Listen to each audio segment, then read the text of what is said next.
Net TV में आपका स्वागत है। अन्ना इन दिनों जनतंत्र यात्रा पर है। 75 साल का एक व्यक्ति देश को बदलने की बात करता है, भ्रष्टाचार के खिलाफ जंग का ऐलान करता है। आखिर वो ये सब क्यों करना चाहता है, किसके लिए करना चाहता है और क्यों निकल पड़ा है पूरे देश की यात्रा पर। अन्ना कह रहे हैं कि न थकूंगा न रुकूंगा, अंतिम सांस तक लड़ता ही रहूंगा। हम लोग ये व्रत लिया जीवन में, जब तक जीना देश और समाज के सेवा के लिए जीना, और जिस दिन मरना समाज और देश के भलाई के लिए मरना, ये व्रत ले ले हम। सवाल है कि अन्ना किसके लिए लड़ने की बात कह रहे हैं, किसके खिलाफ लड़ाई की बात कह रहे हैं। जाहिर है अन्ना उस जनता के लिए लड़ना चाहते हैं जो सोई हुई है, जिसे सपने दिखा दिखाकर इस देश की व्यवस्था ने सुला दिया है। अन्ना उस व्यवस्था को बदलने के लिए अपना गांव, अपना घर छोड़कर निकल पड़े हैं, लोगों को जगाने और ये बताने के लिए कि अगर इसी तरह सोते रहोगे तो तुम्हारी किस्मत भी सोई रहेगी। उठो, जागो, अपने अधिकार, अपने महत्व को समझो, सबक सिखाओ उनको जिसे तुमने अपना रहबर चुना था, लेकिन वो आज रहजन बन गए हैं। अन्ना कह रहे हैं कि तुम ऐसे मालिक क्यों बने हुए हो जिस पर नौकर राज करता है। अन्ना याद दिला रहे हैं उस जनता को जो अपनी ही ताकत भूल गई है। अन्ना कह रहे हैं कि ये वक्त है बदलाव का, अपना मुकद्दर खुद तय करने का। ये सब कुछ तभी संभव होगा जब आप सब उठ खड़े होंगे उस अन्याय, शोषण, भ्रष्टाचार और भ्रष्टाचारियों के खिलाफ। दरअसल यही अन्ना का संदेश और अन्ना का सपना है। अन्ना अपने इसी सपने और संदेश के साथ निकल पड़े हैं देश के दौरे पर, पंजाब सिंध से लेकर यमुना गंगा तक की देशव्यापी यात्रा पर। उठ बैठो, वो वक्त करीबा पहुंचा है जब तख्त गिराए जाए। अन्ना को उम्मीद है कि जनता जरूर जागेगी और अपनी ताकत पहचानेगी, अपनी तकदीर और इस देश की तस्वीर को बदलने के लिए आगे आएगी। जनता वर्तमान व्यवस्था की जगह एक ऐसी नई व्यवस्था के निर्माण में भागीदार बनेगी जहां तंत्र पर लोक का राज होगा। दिन को दिन टाले जाएंगे, अब टूट गिरेंगी जंजीरें, अब जिंदानों की खैर नहीं, जो दरिया झूम के उठे हैं दिन को दिन टाले जाएंगे। जाहिर है अन्ना हजारे ने दिल्ली के रामलीला मैदान से जिस लड़ाई का आगाज किया था उसे अब अंजाम तक पहुंचाने का वक्त आ गया है। अन्ना हजारे पूरे देश में जनतंत्र यात्रा कर रहे हैं।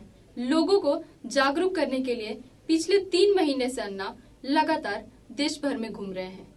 अभी अन्ना की जनतंत्र यात्रा का तीसरा चरण उत्तराखंड में पहुंच चुका है। तंत्र पर लोक का राज हो, देश भ्रष्टाचार और भ्रष्टाचारियों से मुक्त हो, नई व्यवस्था आए जहां सबके लिए रोटी, कपड़ा, मकान हो, सम्मान हो, सबके लिए न्याय हो, इसी उद्देश्य के साथ शुरू हुई है जनतंत्र यात्रा। जनतंत्र यात्रा अन्ना हजारे की एक देशव्यापी यात्रा है, उन लोगों को जगाने के लिए जो सोए हुए हैं, जिनके नौकर मालिक बन बैठे हैं।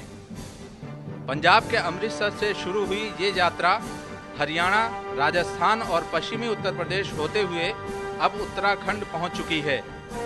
अन्ना के साथ पूर्व सेनाध्यक्ष जनरल वीके सिंह, सूफी जिलानी और वरिष्ठ पत्रकार संतोष भारतीय भी हैं। जनता का ये आंदोलन अपने पहले और दूसरे चरण की सफलता के बाद 13 मई से अपने तीसरे चरण में प्रवेश कर चुका है।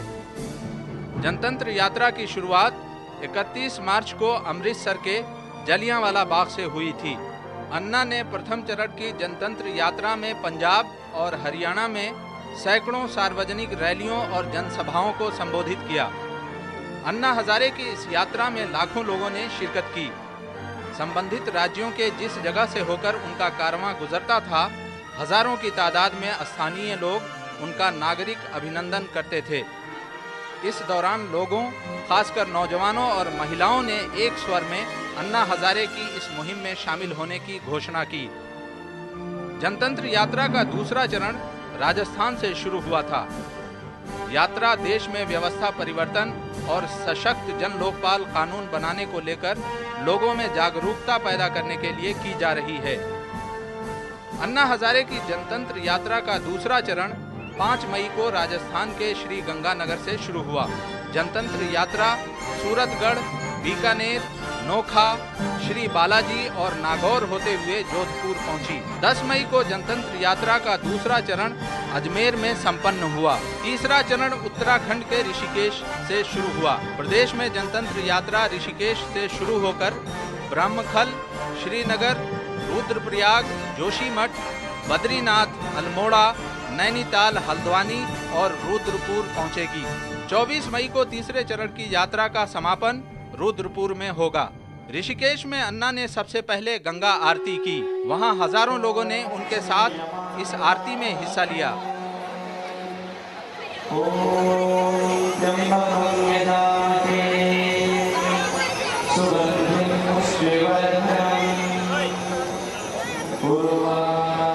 विदेशी सैलानी भी अन्ना के जादू से बच नहीं पाए। मैं अन्ना हूं की टोपी लगाए लोग अन्ना हजारे को अपना समर्थन दे रहे थे।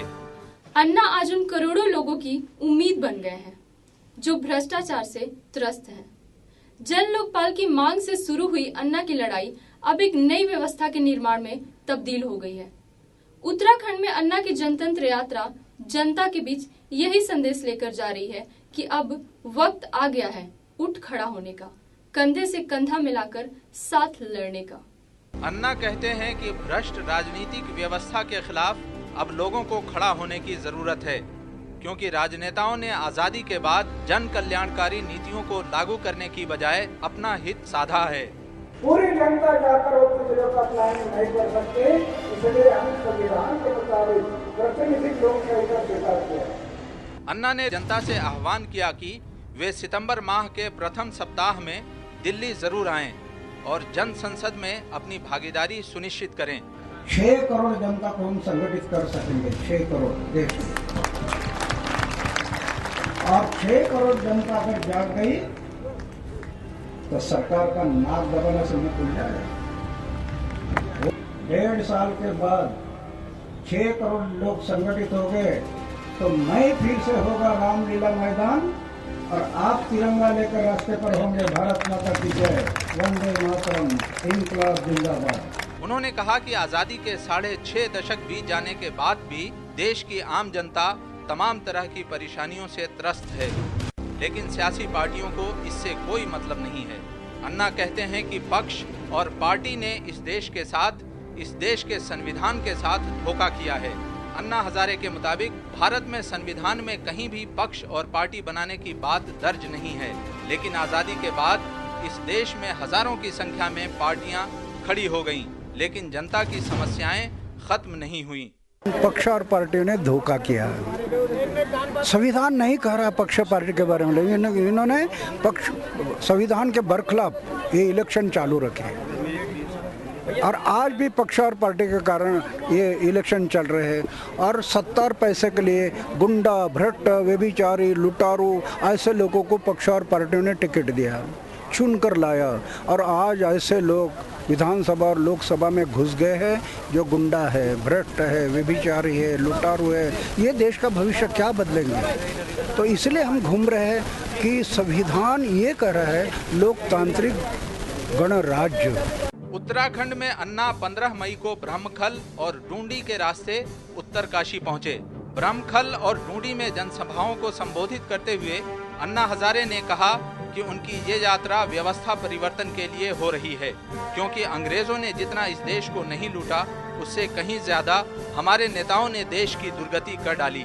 उन्होंने कहा कि मौजूदा राजनीतिक व्यवस्था में देश का हर तबका निराश और परेशान है। कहीं किसान आर्थिक परेशानियों की वजह से खुदकशी कर रहे हैं, तो कहीं पढ़े लिखे नौजवान बगैर नौकरी के अवसाद में जी रहे हैं। नौकरी पेशा से लेकर हर वर्ग इस व्यवस्था में त्राही कर रहा है। वो किसान जितना खर्चा करता है उसको कम से कम उसकी का पैदावार मिलना है, उसको दाम तो मिलना चाहिए, नहीं मिल रहे। उल्टा विदेशी कंपनी को बुला रहे, किसानों की जमीन ले रहे, नहीं दिया डंडे चला रहे, डंडे से काम नहीं होगा गोली चला रहे हैं और किसानों की जमीन जबरदस्ती से ले रहे हैं और विदेशी कंपनी को दे रहे हैं। अन्ना ने केंद्र सरकार पर निशाना साधते हुए कहा कि भ्रष्टाचार के मुद्दे पर वो तनिक भी गंभीर नहीं है।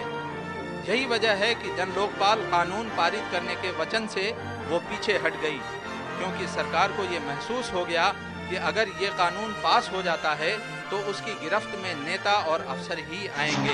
इतने बाजू इतने सर गिन ले दुश्मन जान से, इतने बाजू इतने सर गिन ले दुश्मन जान से, हारेगा वो हर बाजी जग खेले हम जी जान से, हारेगा वो हर बाजी जग खेले हम जी जान से। अन्ना को इस देश के नौजवानों से खास उम्मीदें हैं। इतिहास गवाह है कि जब भी देश पर संकट आया है तब युवाओं ने ही महत्वपूर्ण भूमिका निभाई है। अन्ना ने जनता से अपील की है कि सितंबर महीने के प्रथम सप्ताह में वे बड़ी संख्या में दिल्ली आएं, क्योंकि जन विरोधी केंद्र सरकार के खिलाफ जन संसद का आयोजन किया जाएगा ताकि भ्रष्टाचारियों को सबक सिखाया जा सके।